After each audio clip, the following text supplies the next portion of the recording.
Boa noite a todos, sejam todos bem-vindos. Gi, das boas. Boa noite, é uma alegria enorme estar aqui hoje com vocês, recebendo a doutora Vanessa Alfiero, juíza de Direito de São Vicente, o doutor Fábio Lima, promotor de Justiça de São José dos Campos, para a gente trazer um pouquinho da aplicação prática do olhar sistêmico. E esse, antes de eu passar a palavra, faz parte do projeto Constelar, que é um projeto que a Gisele e eu iniciamos no começo desse ano, mas que já vem sendo elaborado já há algum tempo, com o objetivo de levar o olhar sistêmico para mais pessoas, de uma forma acessível. E é uma forma também de retribuir o tanto que nós já recebemos com esse olhar, com os aprendizados, com as vivências. E começamos com constelações sociais, depois passamos para workshops online e agora esses bate-papos sistêmicos, que começamos na semana passada, e hoje temos o privilégio de ter a Vanessa e o Fábio conosco. E eu passo a palavra para vocês. Por favor. Boa noite, Bruno, Gisela, é um prazer imenso estar aqui. O meu coração se alegra simplesmente por estar nesse espaço que vocês criaram, nesse novo campo de consciência que está a serviço da expansão desse novo saber. E gratidão a vocês pelo convite, gratidão por estarem a serviço desse saber. E gratidão ao Fábio, é um prazer participar, acho que é a nossa primeira live juntos. E boa noite a todos que estão aí em casa nos assistindo. Boa noite a todos, muitos amigos, muitos conhecidos.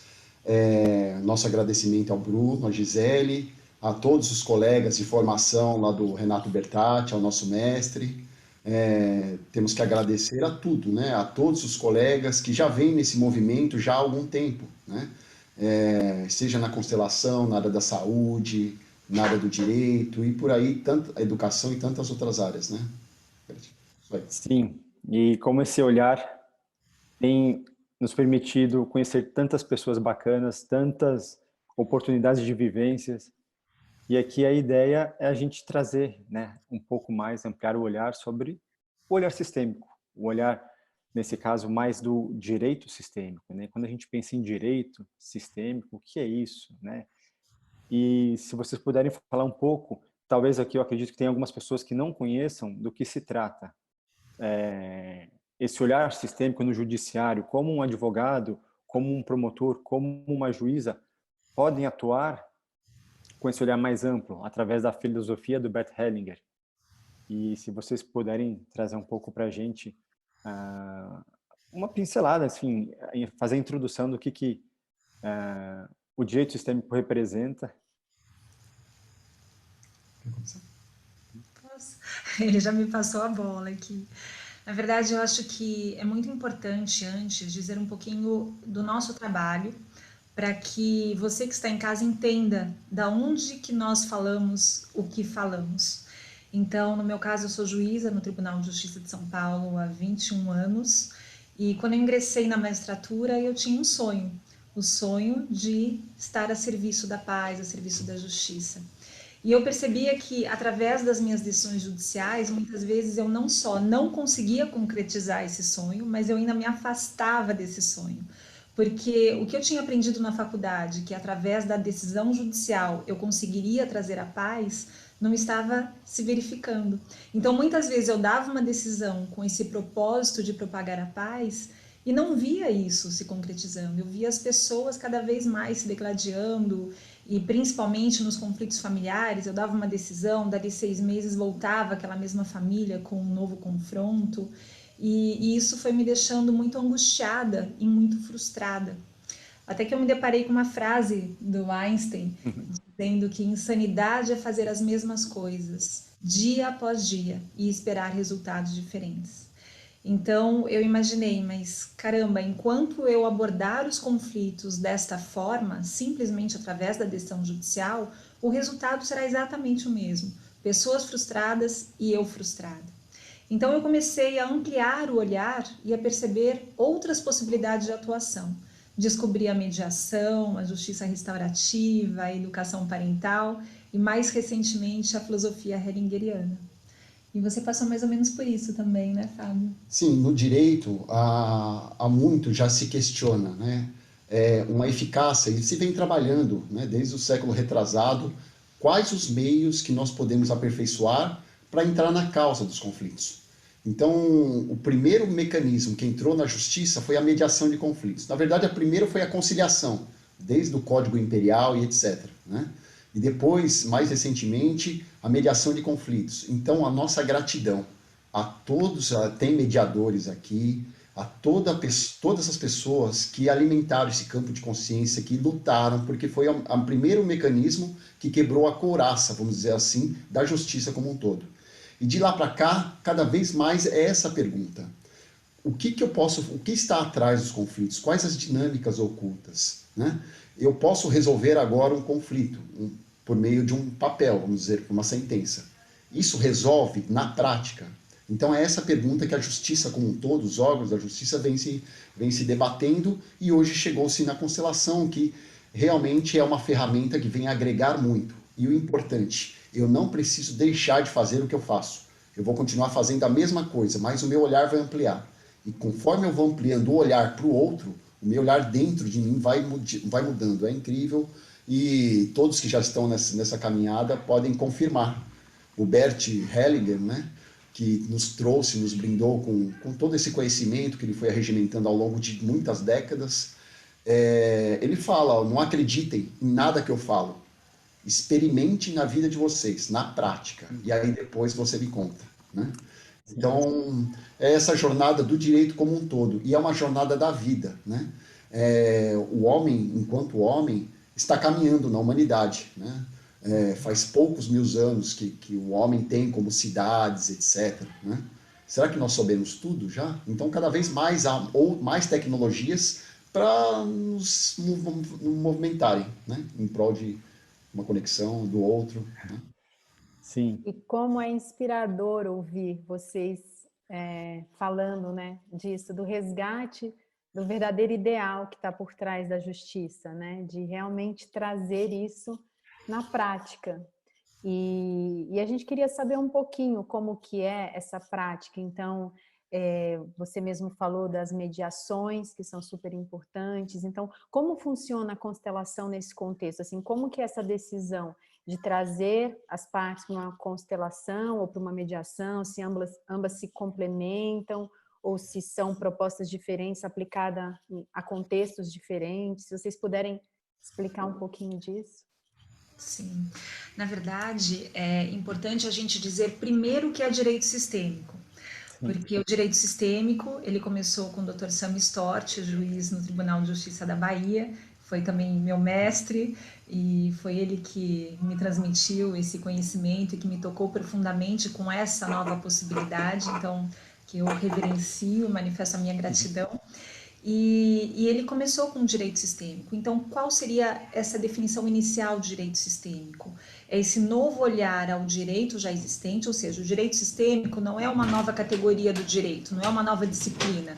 Antes a gente tem o direito civil, tinha o direito do processo civil e agora a gente tem o direito sistêmico. Não, o direito sistêmico é aquele mesmo direito, mas com um novo olhar.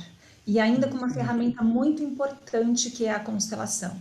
Então, o direito sistêmico, ele não consiste tão somente no uso da constelação como forma de ampliar o nível de consciência e permitir que as partes envolvidas em um conflito enxerguem além do visível e consigam captar qual é o emaranhamento oculto que está por trás do conflito.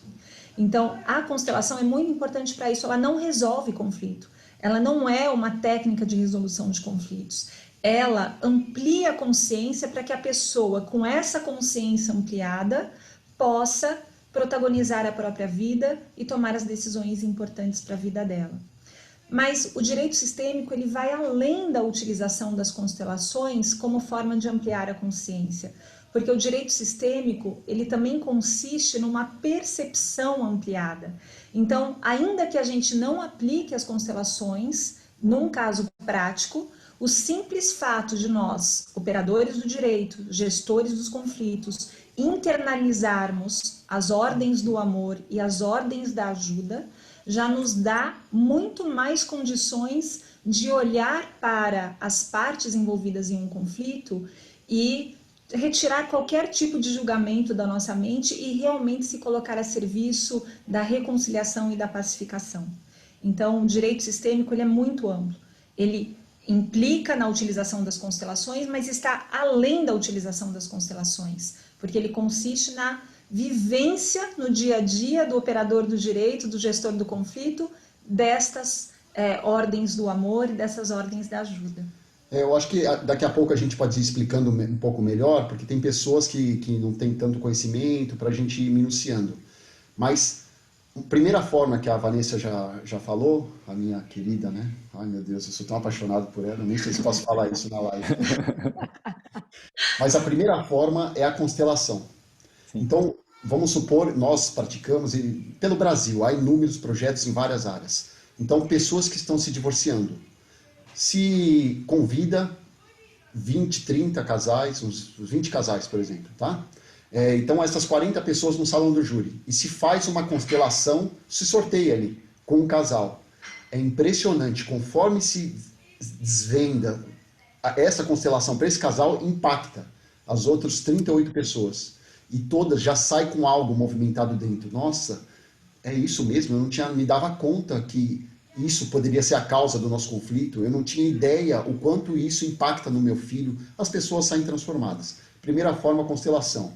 No divórcio, em presídios, né? Há projetos belíssimos em presídios, tem projetos pelo Brasil em abrigo, né? Em entidades de acolhimento, no qual se trabalha e o índice de devolução de crianças é muito pequeno em relação ao que era antes. Tem projetos na área da infância, eu também trabalho com projetos na área de drogas, a Vanessa tem muitos projetos na Casa da Família aqui, que ela pode explicar, ou Oficina seja, de paz. por aí vai. Então, a primeira ferramenta é fazer a constelação. 1.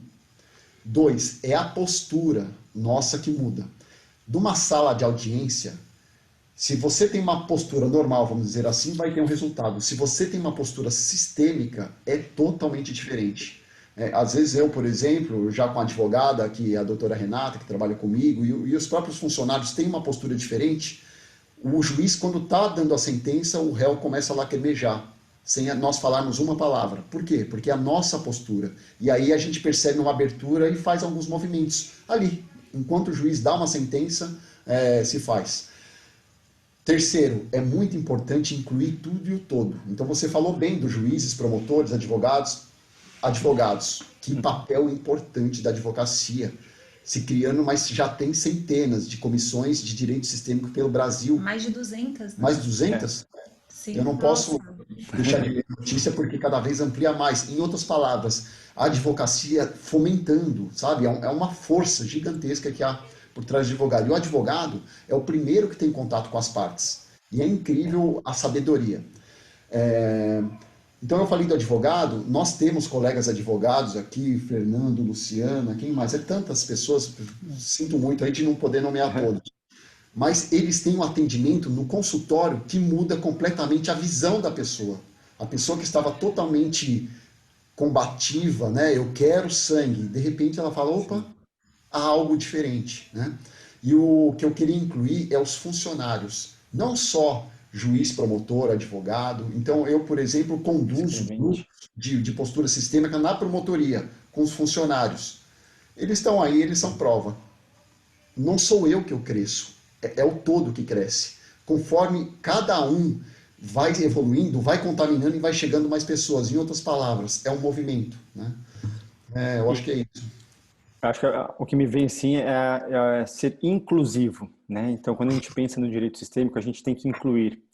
E eu tomo como exemplo até a fala da Vanessa em algumas das aulas que eu já participei. É quando estiver num ambiente, é você incluir não só as partes que estão ali presentes, mas os familiares das partes, os agressores, as vítimas e os familiares dessas pessoas. Então, incluir todos. E como é interessante, eu já tive a oportunidade de participar de sessões de mediação, como a gente vê às vezes que a resposta de um juiz não necessariamente vai trazer a paz e a resolução daquele conflito. E quando as partes tomam poder e você olha além do que está por trás de uma determinada demanda, muitas vezes o que falta é o reconhecimento. Então, não é dinheiro, não é pensão, é simplesmente um reconhecimento. E como é interessante quando você traz a questão dessa aplicação, dessa inclusão, desse olhar amplo, e aqui a gente pode trazer as ordens da ajuda, ordens do amor, que talvez possa ficar para uma outra etapa a gente detalhar mais do que se trata isso, mas essa postura do profissional do direito, e aqui eu não sou do direito, não sou formado em direito, mas estou muito inserido, assim, me identifico muito com a abordagem de como se colocar diante do outro. Na verdade, o que a gente sempre fala, né, é que o outro e a família em si é um território sagrado. E quando a gente adentra num território sagrado, a gente precisa fazê-lo com muito cuidado, com muito respeito e reconhecer que cada família é única, especial e é digna, da forma como é. E quando nós vamos lidar com conflitos alheios, principalmente conflitos familiares, nós precisamos nos despedir dos nossos próprios conceitos, daquilo que nós entendemos como sendo o padrão correto de família e simplesmente se colocar a serviço, né? E permitir que a gente promova de alguma forma a reconciliação, a pacificação, respeitando o destino dessa família e tendo uma empatia, como o Renato sempre traz na aula, que é uma das posturas da Ordem da Ajuda, uma postura sistêmica, não é empatia individual por uma pessoa, mas empatia sistêmica, empatia por todo o sistema familiar, com todos aqueles que pertencem, com todos aqueles que foram excluídos e também com todos aqueles que excluíram. A gente chegou a mencionar um pouquinho sobre alienação parental, né? Mesmo no caso da alienação parental, por exemplo, quando a gente pensa em alienação parental e quando chega essa alegação no processo, e o que seria que alienação parental para aqueles que não entendem, é qualquer interferência entre o vínculo entre os filhos e os seus genitores. Então, quem pode cometer alienação parental? Tanto um dos genitores, como uma terceira pessoa, um avô, uma avó, um tio, uma babá, um professor, qualquer pessoa que procure cortar aquele vínculo entre o filho e os seus genitores. Então, quando chega uma alegação de alienação parental no processo, por exemplo, as pessoas ficam muito furiosas e indignas com o alienador. E vejam, a lei da alienação parental, que está a serviço do pertencimento, inclusive do genitor alienado, acaba sendo utilizada para excluir o alienador. Então vejam que paradoxo, como é importante que quando a gente lida com esses conflitos, a gente tenha essa plena ciência de que ninguém é uma ilha, que estão todos conectados, principalmente dentro de um sistema familiar. Então todos fazem parte, tanto o alienado como o alienador, tanto a vítima como o perpetrador. E quando a gente dá um espaço no nosso coração para todos eles, isso acaba reverberando e as pessoas sentem isso, né? É um pouco teórico, né? Isso é muito vivencial, sabe? Então a gente precisava fazer uns exercícios que aí as pessoas poderiam sentir melhor. Mas eu vou... Duas grandes descobertas do Bert foi os 3 níveis de consciência e as ordens do amor, né? Então, vou tentar explicar em 5 minutos, tá? Nós temos 3 níveis de consciência, né? O primeiro aqui é o individual, o segundo é o sistêmico, é o do grupo, e o terceiro é o do todo, tá? Do individual é o Fábio aqui preso no certo e no errado, tá? Então é isso que a gente vê. Nossa, aquela minha tia é muito fofoqueira, aquele meu colega de trabalho, quando eu vejo, me incomoda muito, sabe? O meu vizinho, por que que ele fica buzinando, fazendo barulho, essa hora da noite? Somos nós nesse nível individual de consciência. O que a gente não percebe é o invisível, que é o segundo nível aqui do sistema. Tudo bem? Nesse segundo nível, a pergunta é: qual o tipo de comportamento, qual o tipo de postura que me é exigido para eu pertencer nesse nível? Tá? Então, seja no grupo da família, no meu local de trabalho, no clube, em vários sistemas. Tá? E eu vou me comportar conforme me é exigido. Então, um exemplo para exagerar aqui. Tá?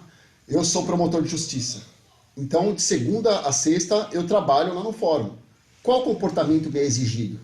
Por esse invisível. Como que eu tenho que me comportar? Eu uso gravata, uso terno, tenho um modo de falar, minha postura, etc. Tudo bem?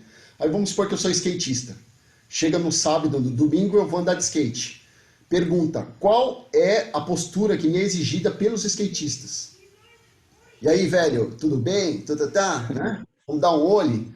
Vamos supor que eu esqueça disso. Na segunda-feira, eu vá trabalhar de terno e gravata, e aí eu chego pro promotor, pro juiz, e aí, velho, me dá o processo aí, que eu vou fazer uma denúncia. O que está acontecendo? Esse cara é maluco, eles vão me excluir do grupo. Ou vice-versa. No fim de semana eu começo a falar com uma, por favor, você gostaria, etc. Em outras palavras, de forma invisível, nos é exigido uma postura. E nós, esse pertencimento é a primeira lei do amor, a primeira ordem. Nós precisamos pertencer, é visceral. É a morte para mim se eu for excluído de algum grupo, tá? Então, o que ocorre? Por amor a esse grupo, a gente vai obedecer essas ordens. Uhum. E o jeito que eu faço para obedecer é estando junto, respeitando tudo isso que me é exigido. Tudo que é diferente, eu excluo. Então, vamos supor que eu estou no grupo de skatistas, tá? Tudo que for contra esse grupo ou ameaçar o meu pertencimento, eu excluo. Em outras palavras, tudo pertence. E se você excluir algo, vai dar repercussão. Por que eu estou falando isso? Vamos supor que eu tenha um projeto maravilhoso, tá? E de cultura de paz, seja na área de constelação, qualquer uma. O que eu faço? Eu vou inserir isso no meu local de trabalho, só que sem eu perceber, eu acabo excluindo todos aqueles que estão ali já trabalhando. Eu com a minha mais boa intenção, né? Então eu vou fazer um projeto de constelação na minha cidade. Nossa, isso é maravilhoso, isso vai dar certo, isso vai salvar vidas, etc. Com essa minha postura, sem eu perceber, eu estou excluindo todos os outros trabalhos que tem. E o que acontece? Conforme eu excluo, por exemplo, o trabalho de um promotor, de um juiz, ele vai contra-atacar. E de repente eu fico me lamentando, nossa, ninguém apoia o meu projeto, como eu sou, sabe? Como eles podem ser assim? Olha aqui, é a justiça do século XXI. Eu estou sendo o causador disso, sem eu perceber. Por quê? Porque eu estou plantando algo, excluindo o outro. E com essa exclusão tem um contra-ataque, que tem todas essas questões. Quer falar um pouquinho de pertencimento na família? Em relação ao pertencimento, que na verdade é a ordem, né? A primeira ordem, ou lei, como o Bert Hellinger fala, acho que o Fábio quer fazer aqui. Pronto, para ficar mais claro aqui, ó. Tá bom. Além de juiz, ela é artista, viu? O Fábio veio preparado. Pois é, não, ele tá brincando porque eu que desenhei esses desenhos aqui. Tá. Vamos lá. Bom, eu vou dar alguns exemplos que acontecem na vara de família, e isso é muito comum. Aliás, eu vou dar um exemplo prático, eu até comentei numa outra live recentemente, que eu tive esse caso. Então, qual foi esse caso? Como eu mencionei aqui, Gi, sobre alienação parental, acho que já estava sentindo no campo, né? Que esse é o exemplo. Então, imaginemos, isso aqui é um casal, e o casal teve uma filha, tá? Só que aí o que acontece? O casal se separou. Por ocasião da separação, o que esse casal estabeleceu? Que a mãe ia ficar com a guarda da filha. E o pai ia conviver com a filha. Então, isso ficou estabelecido. Só que o que acontece? Depois de algum tempo dessa separação, alguns anos depois da separação, essa filha cresceu, ficou adolescente, e toda vez que o pai ia na casa dela para conviver com ela, ela falava, não, eu não tô afim hoje. Eu não quero te ver, pai. Hoje eu quero ficar com a mamãe. E isso foi acontecendo, 1, 2, 3. Quando chegou na 10ª vez, esse pai começou a falar, caramba, eu acho que está acontecendo alguma coisa aqui. Eu acho que ela está cometendo alienação parental. Ela está fazendo a cabeça da menina para que ela não tenha contato comigo. E aí o pai procurou um advogado, relatou o caso para o advogado, e ele entrou com uma ação de modificação de guarda. Porque hoje a nossa lei prevê como uma das sanções para alienação parental até a modificação da guarda em um caso mais extremo. E ele pediu isso. E qual que era a fala dela no processo? Eu jamais cometi alienação parental. Muito pelo contrário, eu zelo muito pela preservação do vínculo da minha filha com o pai. Então, independentemente do que aconteceu entre a gente, eu reconheço que ele é um bom pai. Só que é a minha filha que não quer ir até ele. E agora? A gente aqui recebe a alegação dele, alienação parental, e ela falando que não. E aí os dois pediram para que a menina fosse ouvida, e eu ouvi a menina. E o que a menina falou? A menina já com 15 anos. A minha mãe nunca falou mal do meu pai para mim. A minha mãe incentiva que eu tenha um convívio com meu pai, mas o meu coração está fechado para o meu pai. E aí, Gi, você me perguntou quando que a gente percebe que é caso de constelação? Porque o Fábio mencionou aqui, então existem algumas iniciativas pelo Brasil afora. Aliás, hoje nós temos inúmeras iniciativas que a gente não consegue nem exauri-las aqui. Mas algumas iniciativas, eles fazem constelação em grupo. Então, por exemplo, o próprio Dr. Sami, ele faz um grupo de constelação e ele chama as pessoas que tenham casos parecidos. Todas as ações de guarda, hoje eu vou chamar todo mundo e a gente faz lá as constelações. Embora ele trabalhe com algumas famílias, como o Fábio falou, por ressonância, todas as famílias que participam daquele encontro acabam se beneficiando porque as fichas vão caindo. Sim. A gente se reconhece no outro, é incrível. Sempre há algo em comum ali no grupo, né? Sempre. No meu caso, em São Vicente, a gente não faz essas constelações em grupo. Como eu trabalho muito com família, tem a questão de sigilo, privacidade, eu optei por fazer constelações individuais. Então, eu não faço a constelação, eu sou juíza, mas se eu me deparo com alguma situação como essa, em que eu percebo que tem algum emaranhamento oculto fechando o coração dela, como nesse caso, eu encaminho para a consteladora. E aí até a nossa querida Irene, que é a nossa consteladora, e aí sim, o que acontece lá é sigiloso, as pessoas participam da sessão de constelação e depois, em algum outro momento no processo, participam de uma mediação ou da instrução, ou nem é necessário, às vezes só a participação na constelação já é tão importante para que a pessoa amplie a visão sobre o que ensejou o conflito, que saindo da constelação, ela já consegue até entabular um acordo direto com a outra pessoa, e aí vem para o processo, avisa que teve o acordo e pronto. Então isso também é possível. Mas neste caso, e infelizmente eu não consigo mandar todos os casos para a constelação, porque eu tenho uma equipe pequena de consteladores e tenho 4.000 processos. Mas em alguns casos eu sinto, como nesse, quando ela me falou isso, meu coração está fechado para o meu pai, eu percebi alguma coisa tem aí, né? E aí eu já usei aquele meu mantra que vocês conhecem, onde está o amor? Onde que está o amor? Porque geralmente nós temos 2 tipos de amor e nós verificamos muito claramente isso nas constelações. Nós temos, como diz a nossa querida amiga Janaína, o amor com A minúsculo, que é aquele amor imaturo, o amor simbiótico, o amor infantil, e o amor com A maiúsculo, que é aquele amor com consciência. E geralmente o conflito é causado por aquele amor infantil. Mas o amor também é importante, porque quando a gente descobre aonde está o amor, a gente descobre não só a origem do problema, como também a possibilidade de mudança. Então, quando a gente converte o amor infantil num amor com consciência, aí as coisas andam. E neste caso, eu encaminhei essa menina para a constelação. E o que apareceu na constelação? Aonde estava o amor aqui? Apareceu que ela estava sendo fiel a uma pessoa que havia sido excluída da família. Quem era essa pessoa? Era o irmão, cuja existência ela desconhecia. Então, antes desse casal ter essa menina, a mulher engravidou dele e teve essa criança. Só que essa criança não nasceu, porque o casal era muito jovem, por algum motivo, o pai convenceu a mãe de abortar e os 2 concordaram e fizeram um aborto. E isso foi mantido como um segredo dentro dessa família. Só que ao perpetuar esse segredo, eles violaram essa lei do pertencimento, que é uma lei natural, que rege todos os relacionamentos familiares. E ao violar essa regra do pertencimento, o que aconteceu? Isso ficou gravado nesse campo dessa família. E essa foi uma grande descoberta do Bert Hellinger também, esse inconsciente familiar que permeia todos os sistemas familiares.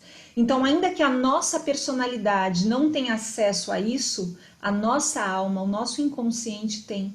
Então, essa menina, ela não sabia, ela não sabia da existência desse irmão, mas a alma dela sabia. Então, o que ela fazia? Ela olhava para esse irmão e dizia: você não pôde, então eu também não vou poder. E por amor a você, aquele amor infantil, eu vou auto-sabotar a minha relação com o papai para que eu não tenha a relação com ele que você não pôde ter. Só que quando isso veio à tona numa constelação, e por isso que eu digo que a constelação ela não resolve conflitos, mas ela amplia o nosso olhar, ela amplia o nosso nível de conhecimento e mostra onde estava o emaranhamento oculto. Qual era a verdadeira razão do coração dela estar fechado para o pai? E aí apareceu. Aí ela pôde realmente sair do lugar do irmão, ela estava totalmente emaranhada com o destino dele, veio para o lugar dela, e aí sim, olhou para ele com a ajuda da consteladora e disse: agora eu vejo você, você também pertence, e agora eu dou um bom lugar no meu coração para você. E disse mais: por amor e homenagem a você, eu faço diferente. Eu vou ter com o papai o convívio que você não teve, e levando você no meu coração. E é impressionante ver como dinâmicas assim, ocultas, que nós não conhecemos, atuam sobre nós, né? E também de perceber como, de alguma forma, você se conectou com esse processo, com esse caso, e sentiu esse impulso de fazer essa constelação, né? Nada, a gente entende que nada é por acaso, tudo tem uma sincronicidade, né? Tem algo ali que te coloca nesse caminho, né? E como é transformador. Né? Às vezes parece algo simples, mas... Sim, e é muito simples mesmo. O essencial é simples, né? Mas é Exato, o essencial. que faz a diferença, que faz essa transmutação. E por isso que é importante que a gente amplie o olhar, porque só quando a gente amplia o olhar e internaliza tudo isso, isso acaba emergindo no campo. Não, então, só para deixar claro, né? Toda vez que tiver uma exclusão a essas ordens do amor, vai ter emaranhamentos, a vida não vai fluir de algum jeito. E daí o operador do direito, os funcionários da área do direito, se estiver isso internalizado, é um processo de ver o que está oculto, né? De ampliar o olhar, como a Vanessa sempre fala. Mas só para deixar bem claro, então nós temos aqui são três ordens do amor, o pertencimento, ordem e hierarquia e o equilíbrio de troca, o dar e receber, tá? Pertencimento e hierarquia. Tem aqui a família, eu trabalho com drogas também, né? Na área de drogas, nós trabalhamos. Tem aqui os pais e tem aqui os filhos. E o que acontece? De repente aqui tem um tio que é usuário de drogas. O que ocorre? No coração dessa família, esse tio é excluído, tá? Então, o primeiro nível de consciência, eles estão certos em excluir. Por quê? Tá preso no certo e no errado. Nossa, como eu vou deixar meus filhos conviver com esse tio? Ele está assaltando já a casa da mãe, tá levando as coisas, os eletrodomésticos, já está aprontando, já. Esse é o primeiro nível de consciência. Qual que é a questão? Nós não enxergamos esse segundo nível, essa vida própria da família, do grupo. Então essa vida própria fala: excluiu? Então eu vou pegar alguém para reequilibrar. Eu vou pegar alguém para recompensar esse sistema. E aí, de repente, pega esse filho e esse filho começa a viver o destino do tio. Nas constelações a gente vê isso, né? A aproximação, quando abre o campo, ele já se aproxima desse tio e é um amor profundo. Nesse sentido, titio, eu sigo você, que é uma das dinâmicas. Então, de repente, esse menino começa a usar drogas, e quando isso aparece e esse tio começa a ser reconectado no coração da família, vai se dissolvendo isso. É um amor aqui que não vê, que se fala, né? O amor cego por esse tio, por ele faz isso, e de repente é um amor que começa a fluir, né?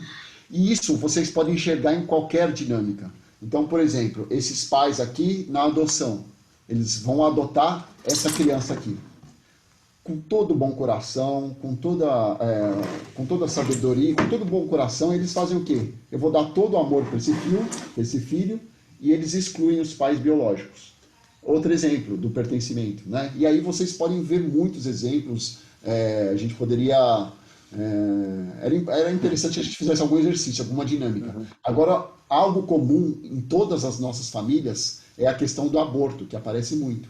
Então, na minha família, por exemplo, papai, mamãe, eu sou o filho mais velho e tenho o meu irmão mais novo. Tudo bem, família feliz. Família feliz no primeiro nível de consciência. Porque, na verdade, eu tive 4 irmãos abortados aqui. Que são esses aqui, né? E sem perceber, eu vivei no destino de alguns. A vida não flui, não tem como fluir, porque está fora de ordem. Então, primeira lei que foi ofendida, o pertencimento, eles foram excluídos, e a segunda lei, que é a hierarquia, né? A hierarquia e ordem, ou seja, eu não sou o primeiro, o mais velho, eu sou o quinto. Então, primeiro vem os pais, depois o primeiro, o segundo, o terceiro, o quarto, eu sou o quinto e depois o sexto. Em outras palavras, aonde nós enxergarmos isso, é aplicável o direito sistêmico nesse sentido da postura sistêmica.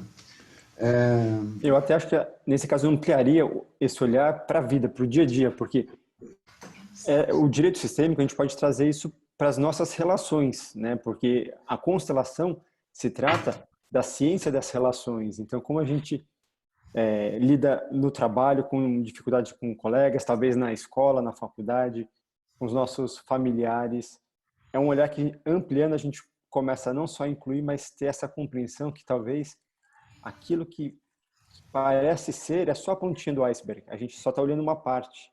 E tem uma frase que eu gosto muito do Boff, Leonardo Boff, que diz: todo ponto de vista é a vista de um ponto. Então, quando a gente pode, de alguma forma, sair de onde nós estamos, né? E aqui eu tenho essa imagem de frente e começo a olhar, deixa eu olhar pela perspectiva do pai, pela perspectiva da mãe, pela perspectiva externa, o que a gente não pode aprender com isso? Eu queria chegar nesse ponto, para a gente incluir os funcionários do fórum, tem projetos com psicólogos, tem muitos profissionais, né? E a ciência das relações. Aonde você enxergar a relação, é possível se aplicar isso. No balcão de atendimento de um cartório, o funcionário da promotoria que vai fazer um atendimento, a escrevente que vai apregoar as partes para chamar, alguém vai fazer tudo. Então, por exemplo, um funcionário lá da promotoria, né? Aliás, eu queria agradecer o Laércio, né, a Ana, a Renata, que são meus funcionários, em nome deles agradecer todos os funcionários, que é fantástico o caminhar de todos, tá?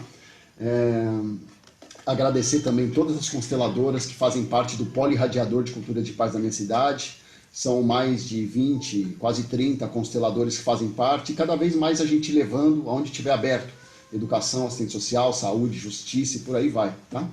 Então, peraí, já que a gente está falando em ordens, a gente tem que internalizar e externalizar. Então, para manter o equilíbrio aqui, eu também quero agradecer a todo mundo que trabalha comigo na Casa da Família e todo mundo que trabalha a serviço desse novo campo de consciência, seja em São José dos Campos, seja em São Vicente, seja no Brasil, seja a humanidade. Gratidão.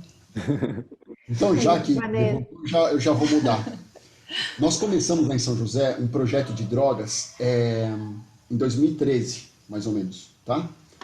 Olha, a justiça precisa mudar, é o que eu já falei mais ou menos. A justiça precisa mudar, etc. Como assim os profissionais de justiça vão ficar presos no papel? E aí eu cheguei com esse projeto, eu e o juiz, nós chegamos com esse projeto, né? E aí, de repente, eu via outros profissionais do direito, de todas as áreas, não me ajudando nesse projeto. E eu falava, como assim? Já não cabe mais a gente ficar, um acusa, o outro defende, o outro julga. Como assim? Eles não podem sair. E é o que eu falei. Eu aqui, sem eu perceber, eu era que está dando causa a essa rejeição, porque olha como eu estou sendo violento sem perceber, né? Talvez sem respeitar a ordem de chegada, né? Mas a pergunta é como fazer isso? Hoje nós temos exercícios, nós fazemos de honrar a cultura, de honrar o destino, movimentos para a gente trabalhar esse segundo. Humanidade. Que não é só você sentar e falar, agora eu respeito. É possível, nós temos dinâmicas para fazer. Então, às vezes, quando eu vou dar uma palestra, às vezes, quando eu vou chegar, por exemplo, eu tenho uma reunião aqui com o secretário de Educação. Tá? Uma reunião que eu tive, por exemplo, o secretário de Saúde. Antes de fazer a reunião, eu fiz um movimento. Porque tem uma parte minha que fala o seguinte, olha, isso é maravilhoso para a minha vida, isso mudou minha vida, então eu tenho certeza, eu sei, isso vai ser bom para a Secretaria de Saúde. Com esse pensamento, com todo o bom coração, e não adianta negar, porque tem uma parte, a gente tem o inconsciente que a gente não tem ideia o que tem lá dentro. Então tem essa minha parte que fala, não, eu respeito a Secretaria de Saúde, mas tem uma parte que fala, não, eu quero isso, eu quero. O que a gente faz? A gente faz movimentos antes de ter a reunião.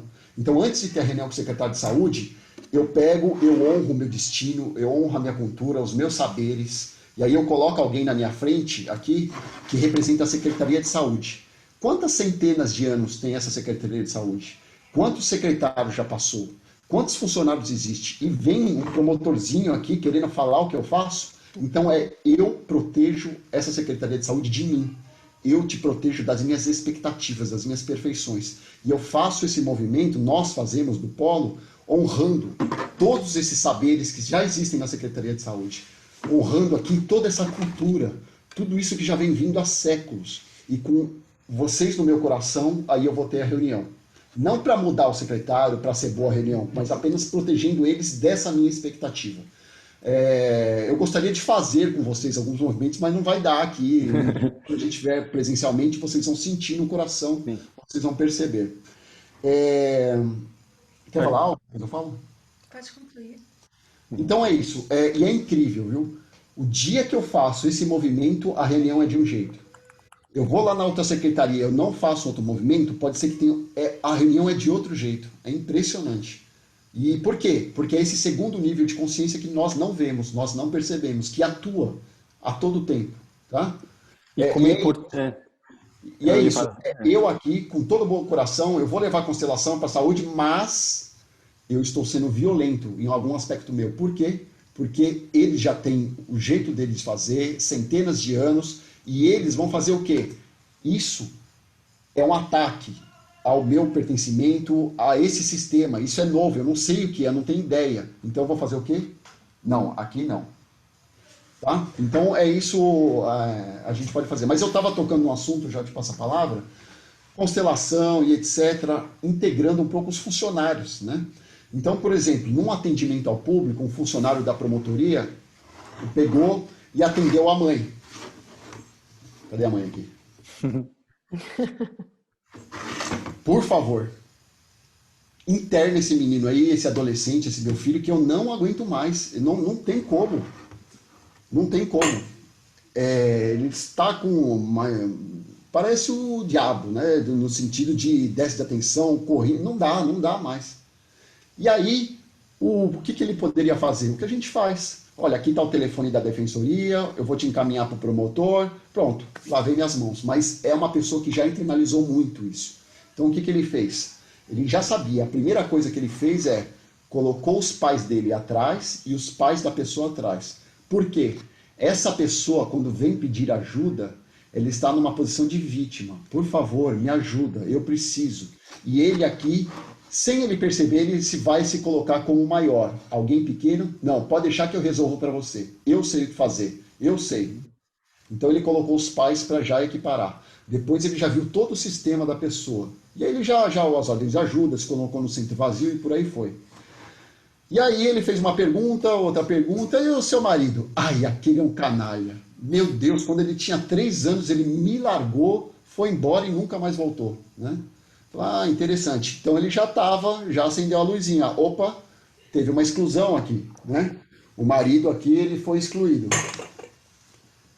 E o que acontece? Tá? O que acontece? Cada célula nossa, tá aqui o menininho, cada célula nossa é formada metade pai, metade mãe. Nós herdamos no nosso DNA isso. E toda a linhagem que vem dos dois. Tá? Então não adianta. Essa criança vai ter o amor ao pai e à mãe. E sem eu querer, eu já coloquei ele na ordem errada aqui, né? À direita. Então o que ele faz? Como que ele demonstra o amor para a mãe, essa criança? Falando com a mãe, sorrindo, vivendo, chorando, lutando. E como que ele demonstra o amor para o pai? Fazendo exatamente o que o pai faz. Toda aquela rebeldia que o pai sempre teve, tudo aquilo que a mãe não gostava, o filho... E isso é a forma com que ele demonstra o amor para o pai. Né? Porque tem esse pertencimento que nós falamos. Resumo da ópera. Ele chegou a fazer uma pergunta, falou assim: e como que foi a sua mãe, a sua avó em relação ao marido? Ai, a minha avó, com 30 anos, perdeu o marido, nunca mais teve outro homem. A minha mãe se separou quando tinha mais ou menos essa idade, nunca mais teve outro homem. E aí ele falou, interessante. E ele fez uma pergunta, né? Como que a senhora se sentiria se a senhora fosse feliz nesse casamento? Ela ficou pensando, falou, não é? eu acho que eu ia estar meio com consciência pesada, né? Porque eu vi isso na prática, eu vi a minha avó sendo infeliz, eu vi a minha mãe. Se eu for ser feliz agora, o que vai acontecer? Eu vou estar traindo todo mundo, né? Então ele falou, olha aqui para mim. E olhou nos olhos, fala assim, você é o grande amor da minha vida. E aí ela falou, e aí a alma dela se abriu esse segundo nível de consciência, o campo, e a alma dela já começou a chorar, né? E aí ele falou assim, fala para mim agora, eu sabia que não ia dar certo. Então ela falou, eu sabia que não ia dar certo. E ela até pensou, falou, não é que não ia dar certo mesmo? Ele era mulherengo, saía para trabalhar, ficava muito tempo fora, não tinha como dar certo. E aí já começou a colocar em prantos, enfim. Chamou o menino depois, que estava lá, né, que o menino estava... Agora fala para o seu filho, tudo que você me falou. Filho, o seu pai é o grande amor da minha vida. Não foi o menino que chorou, foi a alma dele que chorou. Pela primeira vez na vida, ele teve oportunidade de exteriorizar aquele amor que estava cego, que estava oculto. E ele ficou lá uns 5, 10 minutos chorando. Em outras palavras, depois ela teve um feedback, passou poucas semanas, ela retornou e falou, a escola está maluca lá, porque não sabe o que aconteceu, meu filho está mudando. Por quê? Porque ela mudou. Ela começou a incluir o marido no coração. E uma coisa interessante, jamais a vida ia trazer para ela algum marido perfeito que ficasse feliz o resto da vida. Por quê? Porque ela precisava resolver isso no sistema dela. E a vida só ia... Então, se ela larga desse, se encontrar outro, vai vir outro igual. Um outro igual, um outro... Até que ela possa olhar para isso e resolver algo em toda essa linhagem dela. E como isso é incrível, hein? Como é incrível essa questão da ordem, primeiro que você comentou, né? Quando a gente vai lidar, até alguém fez um comentário aqui, eu já estou no ataque. Como a gente deve respeitar aqueles que vieram antes e não invalidar o trabalho anterior. Então, isso é muito importante. É o que, quando eu chego em algum lugar e assumo uma posição nova, eu respeito todos que vieram antes. Eu posso não concordar, mas eu devo sempre respeitar. Né? Assim também se dá, como a gente fala com ordens, a gente pode começar de casa. Eu posso olhar para os meus pais, eu ter as minhas diferenças, o respeito sempre deve haver. A obediência não mais, como adulto não, como criança sim. E isso é desafiador muitas vezes. Parece algo simples, mas é um convite que cada um pode fazer nesse momento. Será que a gente está de fato respeitando quem veio antes? Ou será que eu falo assim, o dia que eu assumir tal lugar ou tal posição, eu vou fazer melhor, eu vou fazer diferente, porque eu sei o que é o certo, eu sei o que é melhor. E o que acontece? A pessoa que chega nessa postura, nesse lugar, tende a ter mais dificuldades de sucesso ou muitas vezes a entrar até no fracasso. Por quê? Porque ela já invalida e exclui aquele que veio antes. Então, como é interessante e importante dar esse olhar de ordem, do pertencimento. E, enfim, a gente poderia ficar aqui falando muito sobre as leis. Não sei se eu queria fazer uma pergunta. Eu acho muito interessante isso que você colocou, Vanessa, e acho que muita gente que está aqui pode não ter essa consciência de que mesmo os advogados, quando eles se envolvem com uma causa, muitas vezes isso toca algo do sistema deles, isso inflama de alguma forma e aquela causa passa a ser algo muito maior na vida dele e não somente na dele, às vezes também para um juiz ou para um promotor, ou seja, aqueles que ainda não têm até esse conhecimento do olhar sistêmico para, naquela hora, entender que aquilo, né, toca algo. E eu queria saber como você lida com isso, quando você percebe isso nos advogados, se você acaba trazendo esse olhar de alguma forma, como que você lida com isso? Então, acho que a grande beleza do direito sistêmico, como o Bruno já deu uma dica agora, é a autotransformação. Esse é o primeiro passo. Se você está interessado em trabalhar com direito sistêmico, então pare, respire e olhe para dentro. E mergulhe nesse processo de autotransformação. Porque se você não se autotransformar e não viver alinhado a essas ordens, a sua fala vai ser uma fala vazia. Não vai ressoar. Não vai ter uma frequência compatível com aquilo que está sendo dito. Então é muito importante essa autotransformação. E a autotransformação não é um processo simples. É um processo que demanda aí despedida de muitos conceitos, muitas vezes demanda também uma passagem da boa consciência para a má consciência. O Fábio já mencionou um pouquinho sobre isso, Sim. que o Bert traz, né? A boa consciência, aquele conjunto de crenças, valores sustentados pelo nosso sistema familiar de origem, e ao qual muitas vezes nós somos fiéis justamente para que possamos continuar pertencendo àquele grupo que cuidou da nossa sobrevivência. Então, é algo muito intenso que a gente não percebe. E quantos conflitos nós travamos porque não temos noção de que estamos caminhando pela nossa boa consciência. E quando, na verdade, a nossa verdadeira transformação, a nossa verdadeira evolução acontece na má consciência. Mas desde que a gente vá para a má consciência, respeitando e reconhecendo e agradecendo a todos aqueles valores que foram sustentados pela nossa família. Então, nós ousamos fazer diferente daquilo que o nosso sistema familiar de origem fazia, para que possamos realmente concretizar a nossa missão. O que é importante é que cada um tem uma função e vem desenvolver uma função. Eu, por exemplo, vim desenvolver uma função leve. E eu não completo essa função leve. E um assassino que veio para ser assassino, ele sim, ele desenvolve na sua plenitude. O que eu quero dizer com isso? Cada um tem uma função dentro de um sistema. E se nós não respeitarmos isso, vai dar ressonância, vai dar reverberar, vai dar looping, não vai fluir. Em outras palavras, tem profissionais do direito que vieram para ser combativos. Advogados, promotores, juízes, funcionários. O papel deles é sangue, é tirar, é o papel, sabe, de fomentar a violência. Só que se eu não der um bom lugar no meu coração a eles, eu vou estar sendo o primeiro a ter toda uma transformação ali, né? Toda uma ressonância. Então, numa audiência, num atendimento, seja lá o que for, é o que a gente já faz, né? Aí é aprender a entrar no centro vazio, primeiro a presença, depois a sintonia com o todo e depois o movimento do espírito, né? Não vou falar disso agora porque vai se fugir um pouco. Mas é a gente aprender isso, e conforme a gente vai aprender isso, vai aprendendo, as coisas vão se alinhando, sabe?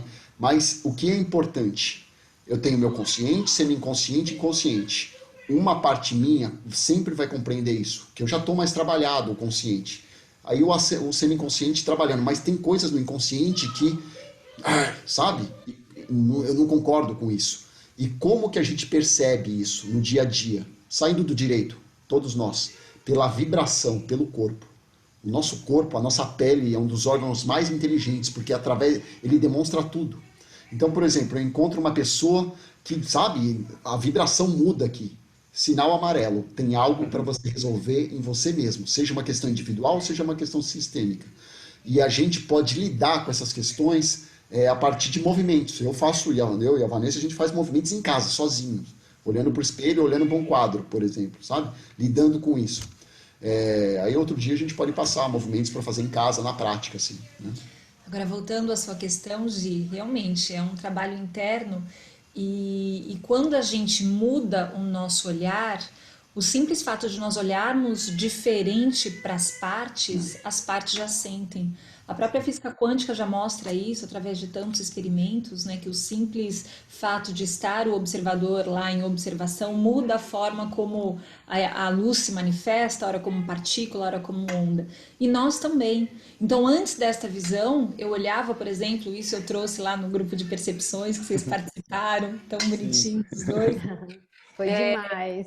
Sim, eu trabalho muito como juíza de família com interdição, quando uma pessoa não tem condição de praticar os próprios atos da vida civil, então ela é submetida à curatela e uma outra pessoa, geralmente da família, passa a ser responsável por ela e acaba decidindo por ela, ou por uma doença, ou por alguma questão, alguma incapacidade.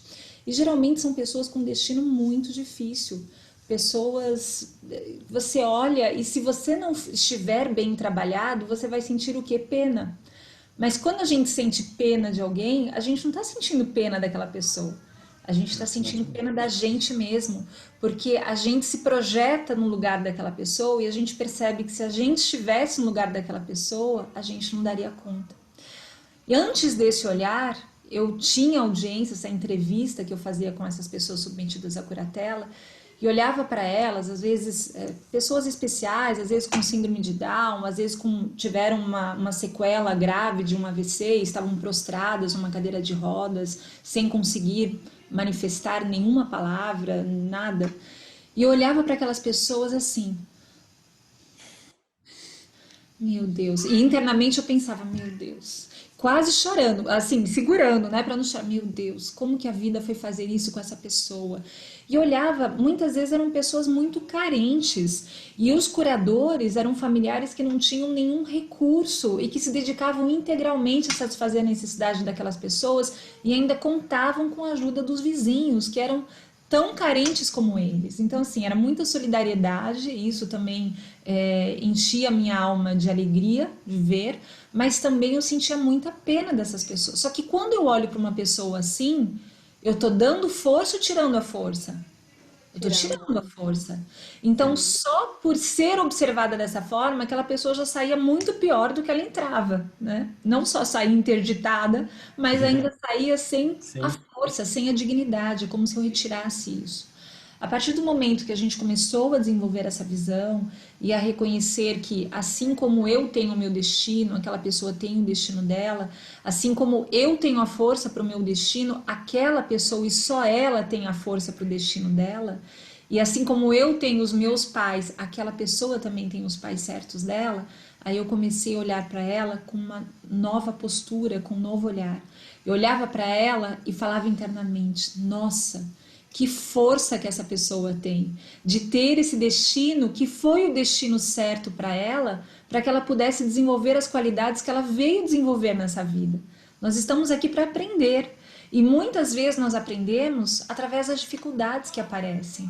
Muitas vezes, através das dificuldades, que nós encontramos uma força inerente a nós mesmos que nós não conhecíamos antes de enfrentar essas dificuldades.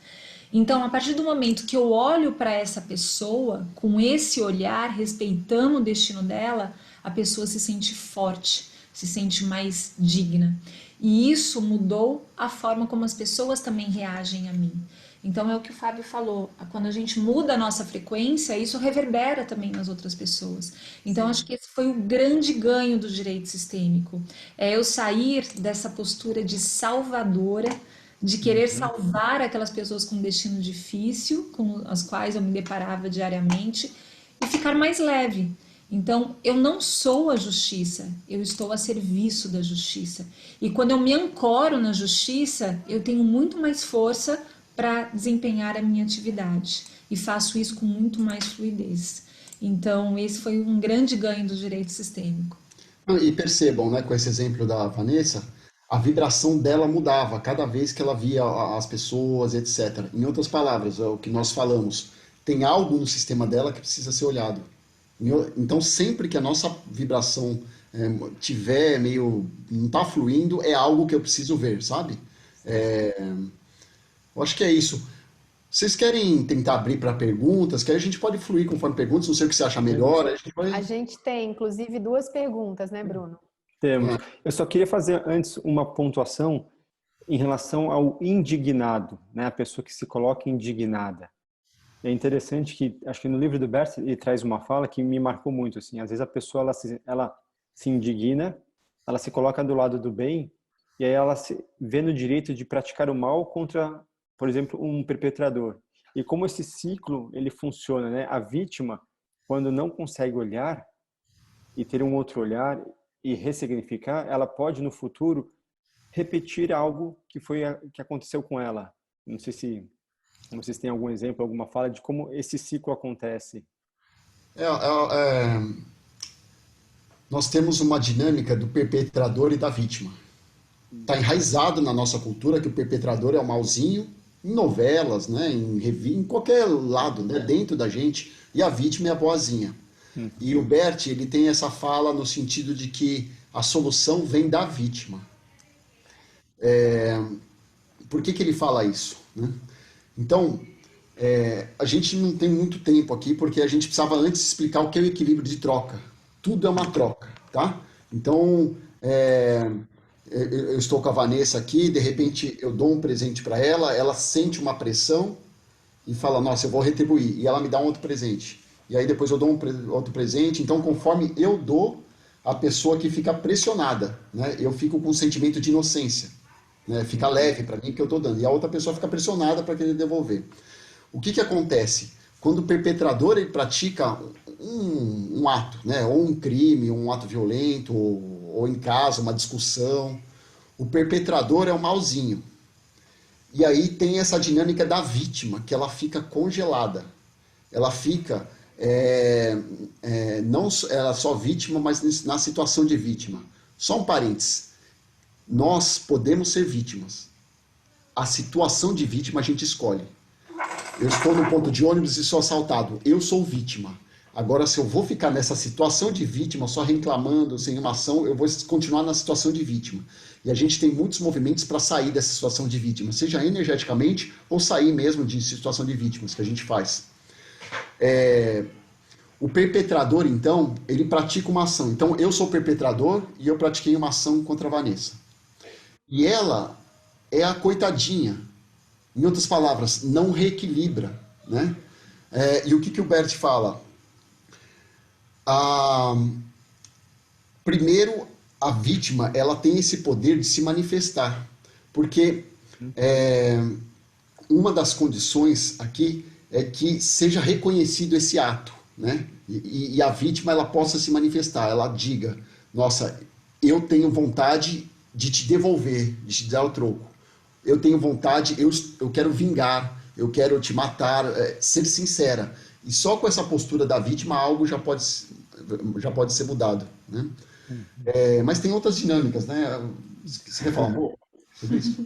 Sobre a indignação? Não, perpetrador e vítima, tem o triângulo de Karpman, por exemplo. Eu acho interessante realmente como a gente mesmo no dia a dia, a gente alterna as nossas formas de agir. Ora nós somos perpetradores, ora nós somos vítimas, ora nós somos salvadores. O Karpman tem um triângulo. Lindo, você quer segurar aqui?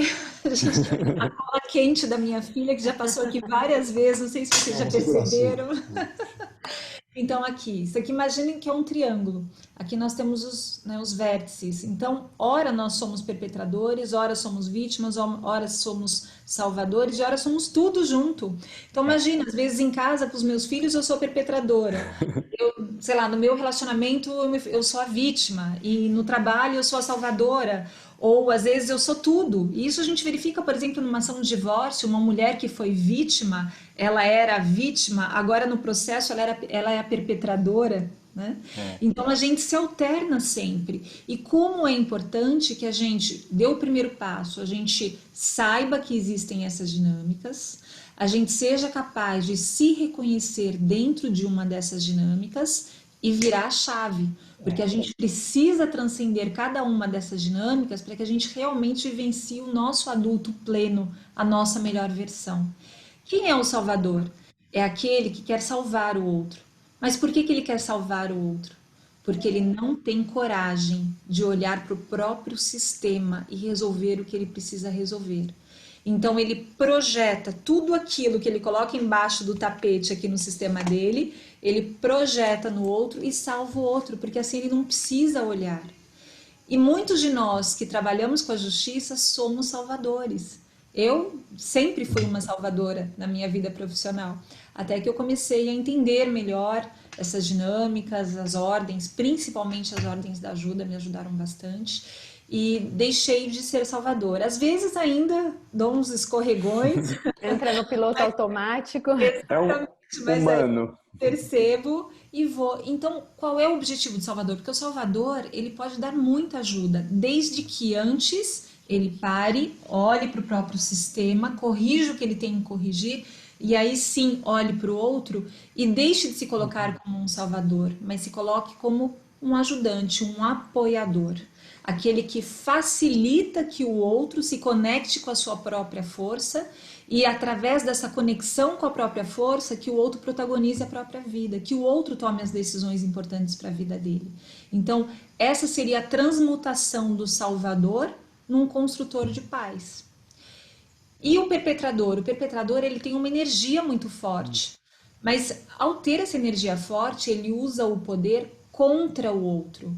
Então, quando a gente se percebe nessa postura de perpetrador, você tem que fazer isso, você tem que fazer aquilo, essa é uma das formas, né, de ser o perpetrador, o que a gente faz para transmutar? A gente usa essa energia, usa esse poder que a gente tem, mas com o outro e não contra o outro. E finalmente da vítima, que o Fábio gosta muito, né? Tem um interessante, você se percebe, não, caramba, eu tô me vitimando. Toda vez que eu tô me colocando nessa posição de vítima, ai, fizeram isso de novo comigo, mas por que que isso sempre acontece comigo? Ai, por que que eles fizeram isso? É aquela pessoa que não toma as rédeas da própria vida. E a gente sempre cai nessas armadilhas. Então, não é cair ou deixar de cair que vai nos tornar mais experientes nesta jornada evolutiva, mas é sim cair e perceber que a gente caiu e levantar. Então a gente fala, caramba, eu tô me colocando como vítima de novo, mas eu sou o protagonista da minha própria vida.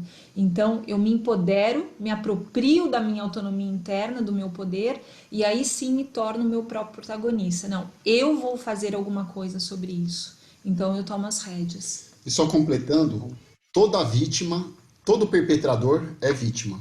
E toda vítima é perpetrador. Então, esse olhar para o equilíbrio de troca. Deixa eu dar um exemplo que eu acho que fica mais fácil, né? Então, de repente, tem um homem aqui que trai a mulher, por exemplo, ou o homem aqui que pratica um crime e a outra é vítima, ou uma ofensa, ou uma violência doméstica. Imagine qualquer tipo de que eu sou perpetrador, tá? Quando eu fiz esse ato, então vamos começar falando do perdão, né? O Bert Hellinger é a primeira pessoa que ousou a falar que o perdão é algo venenoso, é algo maléfico. Como assim? Como assim? Perdoar é algo, sabe como pode ser algo maléfico? Por quê? Porque eu estou aqui e eu pratiquei esse ato. Por exemplo, eu traí, o homem traiu a esposa, tá? Nós temos 3 dinâmicas aí no perdão. Então eu chego para a esposa, por favor, pelo amor de Deus, me perdoa. Tá? É o que vai acontecendo, né? Ai, vou ficando grande, né? É brincadeira, viu, esse exemplo, porque dar esses exemplos eu vou acabar dormindo no sofá depois aí, né? Mas na verdade eu tô aqui, sabe? Por favor, me perdoa, né? Então, seja um assassino, seja lá o que for, tá? São 3 dinâmicas que estão por trás. A primeira dinâmica, eu não me responsabilizo. Eu não tenho chance para me responsabilizar. Segunda dinâmica, eu sou maior que... Nós dois somos maior que tudo, maior que tudo. Por quê? Porque nós podemos apagar isso que aconteceu. Nós vamos apagar a realidade. E não há nada mais nocivo do que você não assentir a tudo que é como é a realidade. A realidade é dona de si mesmo. Conforme você flui pela realidade, aí sim as soluções vão aparecendo, a fluidez da vida. Então, segunda dinâmica é essa. Nós somos maior que Deus, que todo, que o Criador, que tudo. Por quê? Porque a gente pode, nós dois juntos, vamos apagar. Tem esse discurso atrás do perdão. E a terceira dinâmica, conforme eu estou fazendo assim, eu me torno pequeno e ela se torna grande. Em outras palavras, eu que era perpetrador, de repente agora eu sou vítima e me congelo numa situação e não sirvo para nada. Eu não vou me responsabilizar, não vou assumir meus atos, não vou fazer nada. E ela que era a vítima, agora ela começa a ser a perpetradora. Então vamos no meu exemplo que eu traí a pessoa. Agora a mulher, o que ela faz? Ela vai começar a isolar o homem. Ah, é? Então eu nem vou falar com você. Eu já conheço muitas amigas que já passaram por isso, por exemplo, nessa dinâmica de casal. Eu não vou mais dar bola, ele é um fantasma para mim, vai dormir no sofá. E o que acontece nesse equilíbrio de troca? Isso é instintivo, tem um equilíbrio. Conforme eu fui perpetrador aqui, dentro dela está borbulhando algo. Ira, ela querer uma vingança, ela querer algo. Só que quando ela se cala, ela se coloca na situação de criança, né? No sentido de que ela não... ela tem o poder, né? Ou ela é do estado pai ou estado criança, mas enfim, ela tem o poder. E ela começa a ser a perpetradora em relação a mim. E essa dinâmica vira um ciclo. Qual que é a dinâmica saudável que a gente vê? E acaba sendo uma troca negativa, né? Cada vez mais negativa. Sim, sim. Então, por exemplo, nas constelações a gente vê isso. Só o fato. Então, ela tem que reequilibrar. Se eu atrair, por exemplo, ela tem que fazer algo para reequilibrar. O que esse algo, um pouquinho menos, né? Que a gente aprende. Então, por exemplo, ela trair, só que um pouco menos. Ou ela pegar o cartão do marido e gastar uma grana e ele ficar, seja lá o que for. Agora, o que é importante é a abertura da vítima para que ela consiga se expressar. Olha, eu quero te matar, eu quero te esganar. Você fez muito mal para mim. E a vítima falando isso, o perpetrador tem condições de falar, nossa, eu não me dava conta. Quando um perpetrador faz algo, ele não se dá conta no começo, porque ele está nas dinâmicas deles ocultas. Mas depois de um tempo começa a pesar algo na alma dele, né? E isso a gente vê. Então, nas constelações, você pega o pior criminoso que tem aqui. Quando a vítima olha para ele e fala, eu vejo você, eu vejo a sua dor, algo já começa a mudar. E aí ela fala depois, eu amo você, eu expresso o meu amor, mas não é uma fala daqui, é uma fala que realmente se conecta. Isso muda o pior perpetrador. E aí, por que eu sou perpetrador? E aí são N dinâmicas. Pode ser de um estresse pós-traumático relativo, por exemplo, ao amor interrompido. Na minha infância, eu tive amor interrompido. Tive interrompido em relação ao meu pai, à minha mãe, à convivência, etc. Isso está moldado em mim. Toda vez que eu vou experienciar o amor com ela, isso me ativa e aí eu fico violento, ou eu tenho alguma dinâmica, ou pode ser dinâmica individuais ou sistêmicas, aí a gente tem muita coisa, mas, enfim, é só para dar uma pincelada nessa questão de perpetrador e vítima. Então, direito sistêmico, voltando, sim, a gente pode fazer uma constelação para essa questão que eu pratiquei o crime, né? Agora, se o profissional só olhar, só conduzir essa vítima para que ela possa se expressar, ela possa reconhecer isso, que é essa vontade dela de se vingar, etc., já é uma transformação e tanto. Seja o advogado, o juiz, o promotor, seja o funcionário do cartório, seja o funcionário da defensoria, da promotoria, e por aí vai, seja quem for, tá? Agora, só para a gente concluir, já que ele falou que não pode pedir perdão, então qual é a solução? Só para a gente arrematar isso daqui para o pessoal aí de casa já começar a usar isso, em vez de pedir perdão, me perdoa, porque quando ele me pede perdão fica pesado para mim, é como se eu tivesse a responsabilidade Transfere a de responsabilidade apagar. para o outro, né? Então, como que você faz? Não, no dia a dia, é o que eu sempre te digo, né? Sinto muito.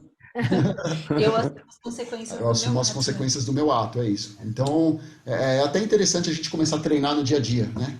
Ai, me perdoa. Não, você, opa, volta. Tá? Sinto muito. Começar a dizer isso. Porque toda vez que a gente pede perdão, não, eu não sou responsável por Joga isso. pro outro, O poder é dela, porque ela é que tem o poder para pagar isso aqui que a gente fez. Tá? Agora, essa questão do perpetrador e da vítima, tem um amigo muito querido, o Dr. Egberto Penido, aqui de São Paulo. Ele é um juiz que trabalha com a justiça restaurativa já há muitos anos. E também o propósito da justiça restaurativa é esse, é colocar a vítima e o perpetrador para que os dois juntos possam entender as suas necessidades, o que os motivou, e também criar condições para que realmente a vítima tenha um pouco das suas necessidades satisfeitas e reparadas por conta do que ocasionou o perpetrador. Mas ele fala que numa relação que se protrai no tempo, encontrar vítimas ou perpetradores é só uma questão de ordem cronológica. Qual é o momento da relação que nós vamos olhar? Porque o perpetrador já foi vítima, a vítima já foi perpetradora, e quando muito também salvador naquele triângulo que a gente viu. Então, só para a gente tomar ciência dessas dinâmicas, para que a gente possa realmente ampliar o olhar e cada vez menos julgar as pessoas. Porque a gente tem uma percepção muito pequena da realidade.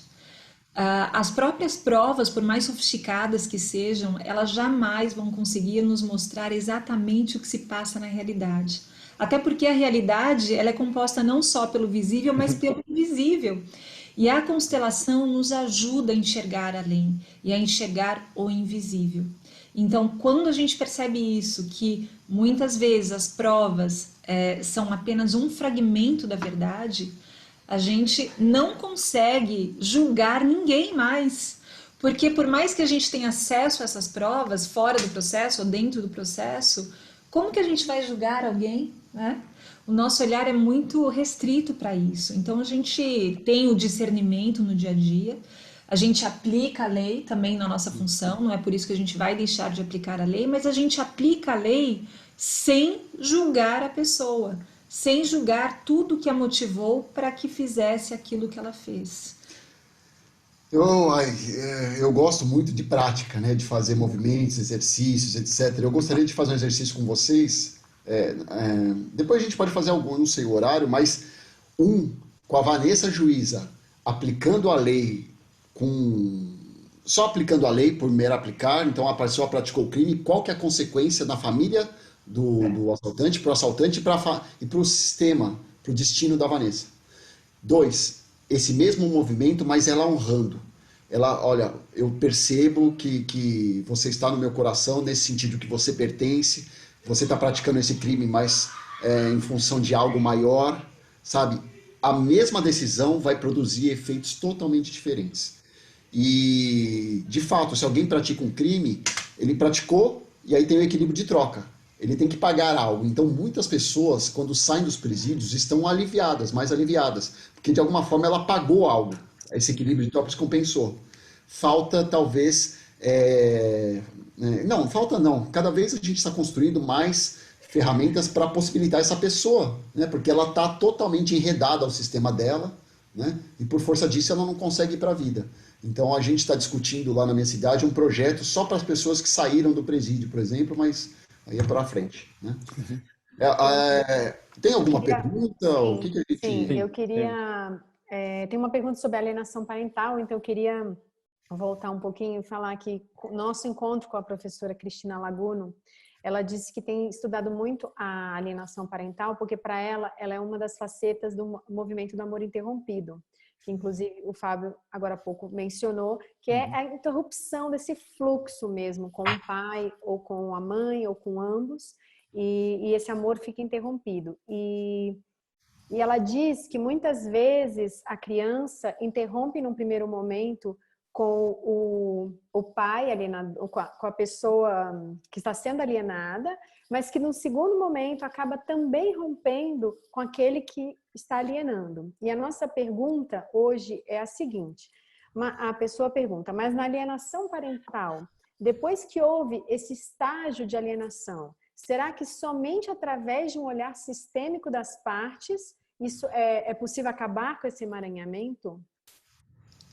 Na verdade, primeiro é importante que a gente mergulhe mais fundo nesse universo da alienação parental, porque nem tudo é alienação parental. Então, num relacionamento entre pais e filhos, após a extinção do vínculo matrimonial, aí após a separação, existem várias dinâmicas. Então, tem a dinâmica melhor possível, em que o filho quer ter contato com o pai, com a mãe, o filho ama o pai e a mãe. Esse é o relacionamento mais saudável que tem. Aí nós temos um outro tipo de relacionamento, em que o filho prefere um dos pais. E por que ele prefere um dos pais? Porque aquele que recebe a preferência está cometendo alienação parental? Porque é isso geralmente que o pai que não recebe a preferência ou a mãe pensa. Porque em vez de olhar para si, já olha para o outro, né? Já aponta o dedo. Como assim? Está cometendo alienação parental. Meu filho quer ficar com ele hoje, não quer ficar comigo, alienação parental. E muitas pessoas entram nessa armadilha, ou seja, elas compram verdades rasas e depois não conseguem transformar aquela situação. O que acontece quando um filho prefere um dos genitores? Existem várias dinâmicas por trás. Uma das dinâmicas é a afinidade. Nós temos mais afinidade com uma pessoa do que com outra.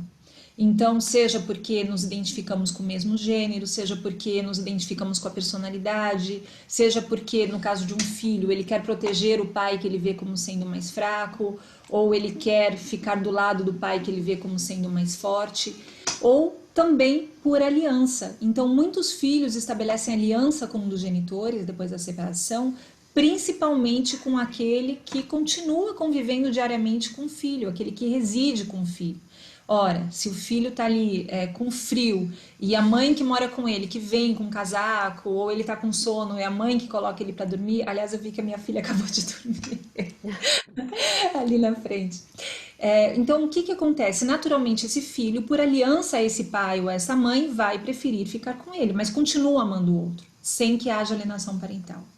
E aí a gente tem a pior das hipóteses, em que o filho, ele rejeita um dos pais. Por que ele rejeita? Porque ele não consegue ver um dos pais. Não é que ele prefere um dos dois, não, ele rejeita um. Ele só olha para um dos pais. Por que ele rejeita um dos pais? A doutrina estrangeira americana fala nessa hipótese de estrangement, é estranhamento. O filho rejeita um dos pais, não por conta da alienação parental, mas porque ele, enquanto vivia com aquele pai, presenciou fatos que o distanciaram do pai.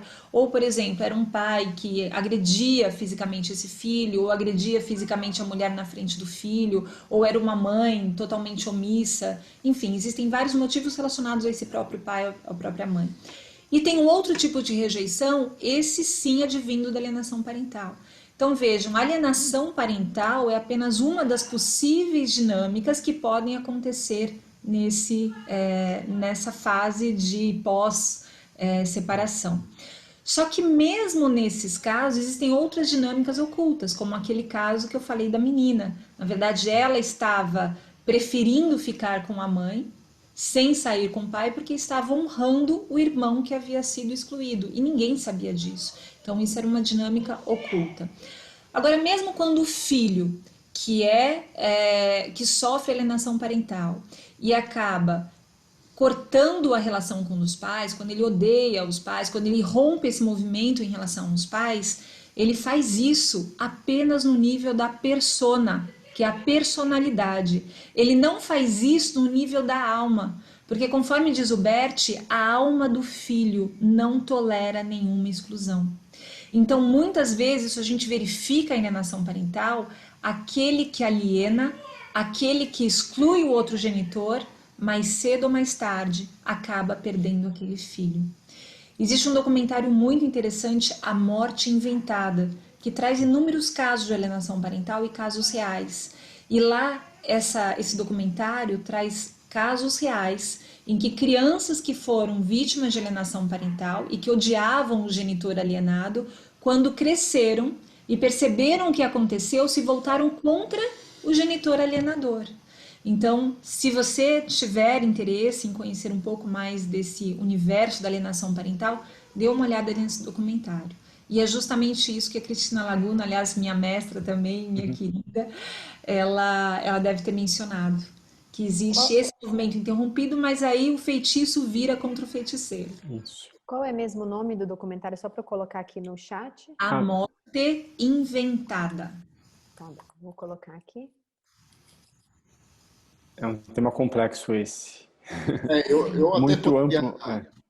poderia responder algo, mas eu me coloco tão pequeno diante da Vanessa, porque ela criou, e ela, quando eu falo, é uma força que veio, que se manifestou por ela, essas oficinas de pais e filhos pelo Brasil, né? E é algo que se alastrou até antes das constelações. O que são essas oficinas? Se faz uma oficina com pessoas que estão separando e se percebe ali e se amplia a consciência das pessoas.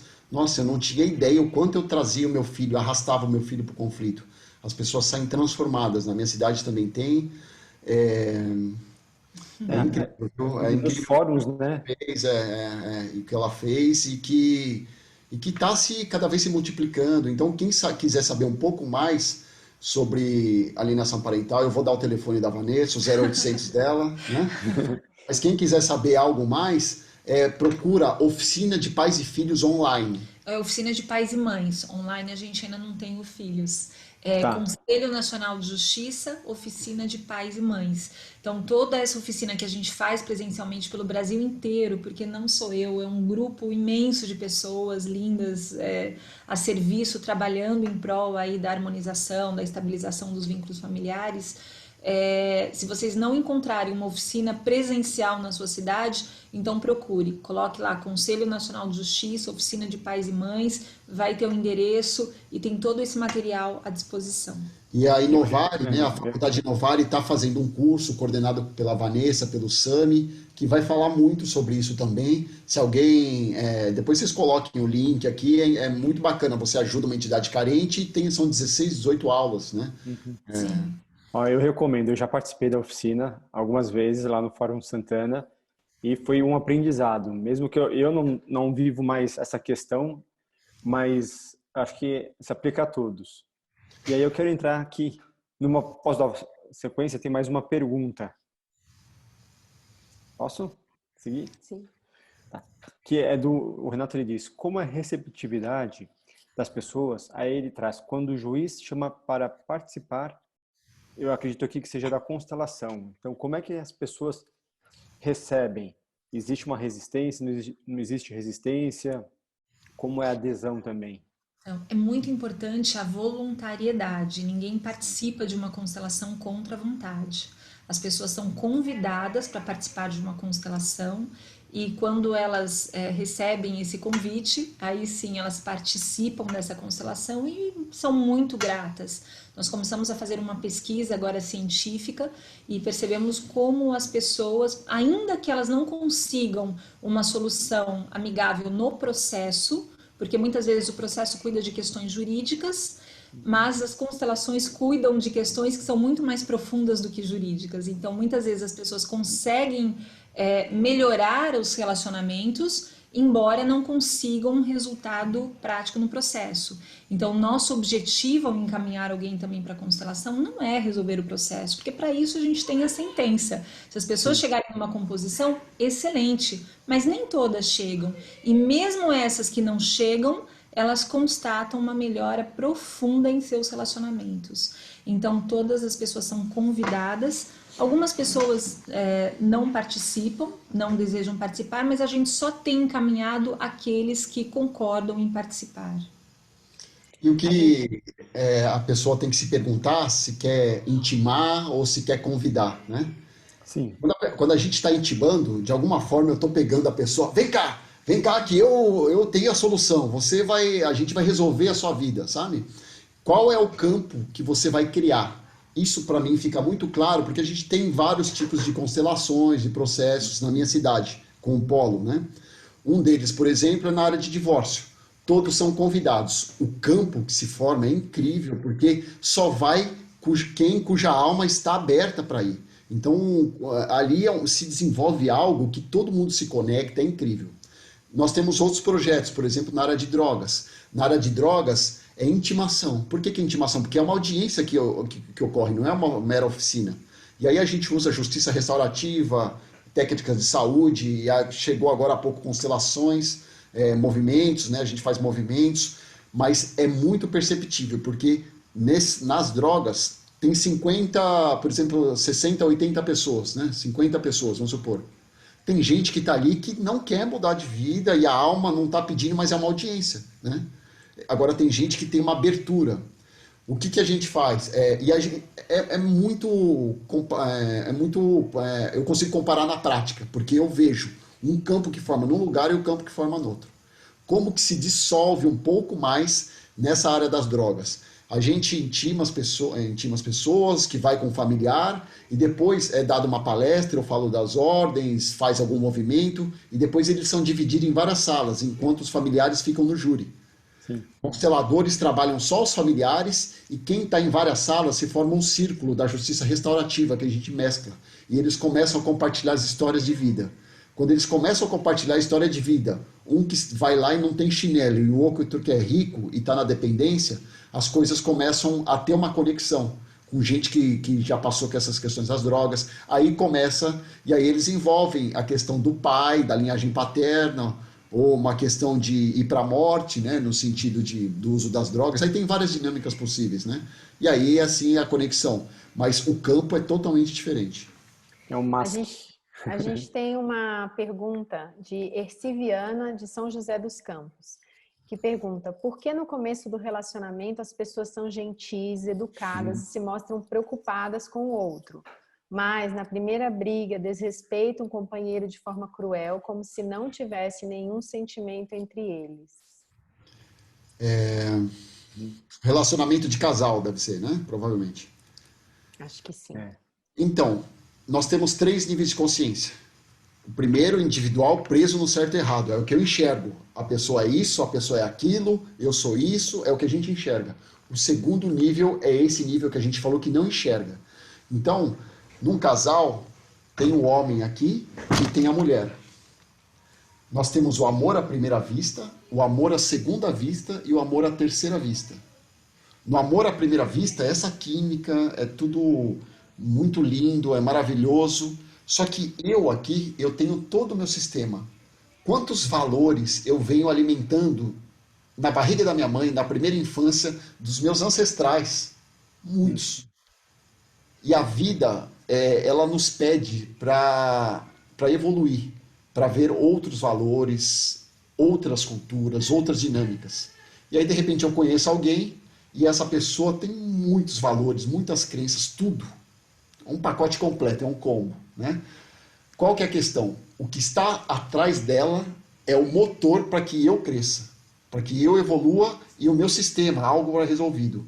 E o que está atrás de mim é algo que ela precisa para que ela cresça.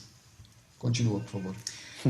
A questão é que a gente não percebe isso, né? Então, quando um casal se une, na verdade, são os sistemas que estão se impulsionando um para o outro para gerar essa oportunidade de cura para os dois sistemas. Só que muitas vezes essa oportunidade de cura vem através de muitos desafios, muitos problemas. Só que nesse amor à primeira vista, quando eu olho para ele, eu não estou enxergando ele, porque esse amor à primeira vista é cego. Nesse amor à primeira vista, quando eu olho para ele, eu projeto nele a esperança de ter satisfeita toda aquela minha carência afetiva que não foi satisfeita nos antigos relacionamentos, na minha vida afetiva até então. E aí, um dado momento, quando a gente vai se aperfeiçoando nesse relacionamento, existe o amor à segunda vista, em que aí existe uma escolha. Eu vejo agora você como você é, e vejo o seu sistema familiar. Eu vejo tudo.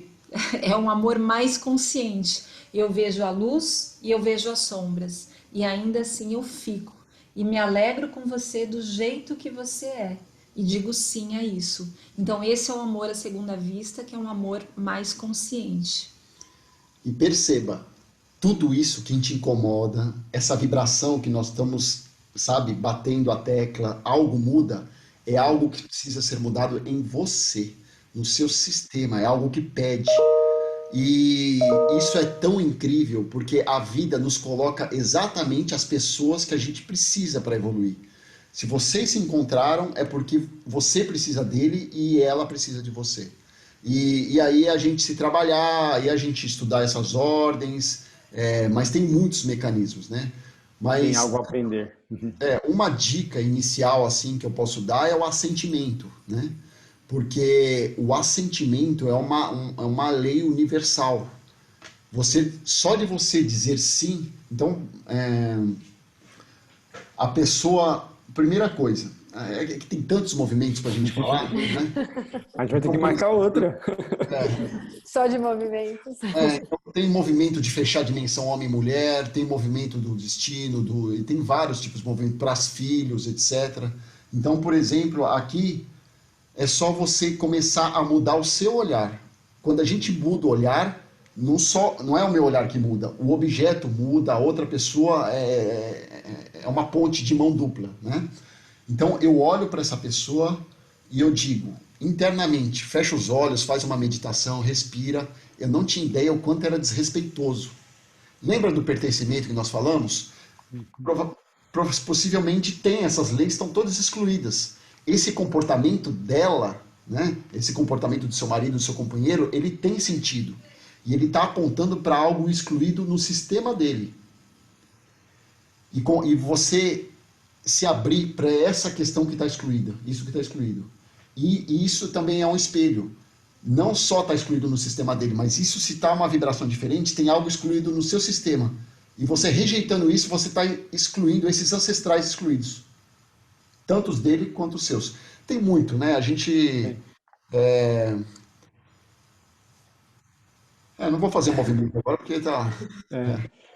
Assim, acho que assunto e vontade de continuar conversando, eu sou suspeito, a gente poderia passar aqui horas e horas e ainda assim não seria suficiente. Sim, eu também ficaria dias aqui. Eu só quero fazer um... O que a gente verifica também é muita fidelidade ao clã de origem, né? Quantas e quantas mulheres chegam ao fórum e querem se separar e, na verdade, quando a gente olha mais a fundo, a gente percebe que ela tem até um bom relacionamento, mas ela está sendo fiel a todas as mulheres da linhagem dela que não foram felizes no casamento. Então, a gente sempre faz essa pergunta: qual é o coração ferido que você carrega no seu coração? A quem você está sendo fiel ao atrair um relacionamento assim? Sim, a quem está Mais uma honrando. possibilidade de ampliação de olhar. Tem até um comentário aqui da Janaína Vieira, que ela diz: a doutora recebeu até carta precatória para realizar constelação em nossa comarca. Então, existe a demanda. Sim, é verdade. Nós recebemos uma carta precatória de uma outra comarca, se não me engano, era de São Paulo, não me lembro exatamente de onde era, para que a gente realizasse uma constelação lá em São Vicente. Embora nós já tenhamos também vários outras comarcas no estado de São Paulo e fora do Sim. estado de São Paulo fazendo constelação. Eu posso Bem, dizer que em Santana tem, porque eu também participo. nós temos vários agradecimentos, elogios, comentários, pedidos de movimentos, pedidos de mais encontros, todo mundo aqui se manifestando. Mas vamos chegando ao nosso horário. Queria agradecer profundamente a presença de vocês. Foi assim, foram várias aulas, não foi uma aula só, foram múltiplas aulas. Acho que trouxe muito bem esse olhar, né, da aplicação do direito sistêmico, o que é direito sistêmico. Então, muito obrigada de coração por tudo que vocês puderam trazer para a gente e nos ensinar. Também agradeço assim, a oportunidade, a possibilidade de tê-los aqui. Eu sou um admirador dos dois, do trabalho, já participei de várias oportunidades, então, enfim, gratidão. Muito obrigado pelo tempo e pela aula que vocês nos deram. Gratidão imensa. Eu só queria retificar, melhor acrescentar algo, porque eu estou vendo Por aqui, favor. o Fábio está mostrando aqui algumas perguntas, e aquela da alienação parental eu percebi que eu não respondi.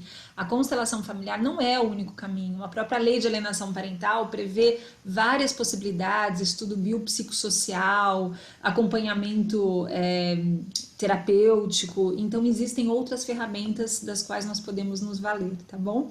Mas olha, gratidão, foi muito bom estar aqui ao lado de vocês. Vocês realmente têm um lugar muito precioso aqui no nosso coração. E foi muito bom. Gratidão imensa e a todos vocês que nos acompanharam também. E deixa a nossa gratidão a vocês dois, a tudo que vem antes, né? Nós temos tantos mestres aí em comum e tantas pessoas que passam na nossa vida, que a gente não tem nem ideia. Então, agradecer tudo realmente. E eu acho que deixar uma mensagem final da biologia, por exemplo, né? Pela biologia, nós temos dois movimentos básicos, desde a ameba até cerco mais complexo que existe, o homem. É um movimento de expansão ou de contração. Sempre que a vida está fluindo, eu tenho um movimento de expansão. Ou seja, eu vim cumprir o meu propósito. Eu cumpro o que a vida me mostra, né? E isso é um código que já está provado. A célula do fígado tem um código próprio que para ela cumprir as funções delas vitais, de reprodução e etc., é um código dela, que é diferente do código do coração ou da pele, por exemplo, da célula do coração e da pele. Todos nós temos esse código. E conforme a gente vai aprendendo nessa nossa caminhada, seja lá qual for a ferramenta, a gente vai dando pequenos passos rumo a nosso propósito, a nossa evolução. Ao contrário, todo ser vivo, desde a ameba até o homem também, ele tem um movimento de contração. Tudo que isso ameaça, ele se contrai. Por quê? Porque ele vai se proteger e ele deixa de ter as suas funções vitais, de nutrição, de reprodução e etc. Então, é uma gratidão imensa pela vida estar nos convidando sempre nesse movimento de expansão e contração, movimento de expansão e contração. Isso que vocês estão fazendo é um movimento de contração e expansão. Isso que a constelação veio trazer é um movimento de contração e expansão. Isso que a vida nos está presenteando, desde a cultura de paz, desde tantos movimentos, é um movimento de expansão e contração. Então, gratidão a todos por estarmos juntos nesse movimento de expansão e contração. É isso aí. Agradecemos a todos, agradecemos especialmente a vocês, damos uma boa noite a quem ficou até agora e teve a oportunidade de participar desse encontro. esse E só bate-papo. avisando que ficou gravado e a gente vai disponibilizar no canal do YouTube do Projeto Constelar. A gente vai enviar para vocês também. E aí, se vocês quiserem divulgar, enfim, onde vai ser postado, fiquem à vontade. Isso aí. Gratidão. Boa noite a todos, bom descanso e boa sexta-feira. Até mais. Boa noite. Tchau. Tchau, tchau. Tchau.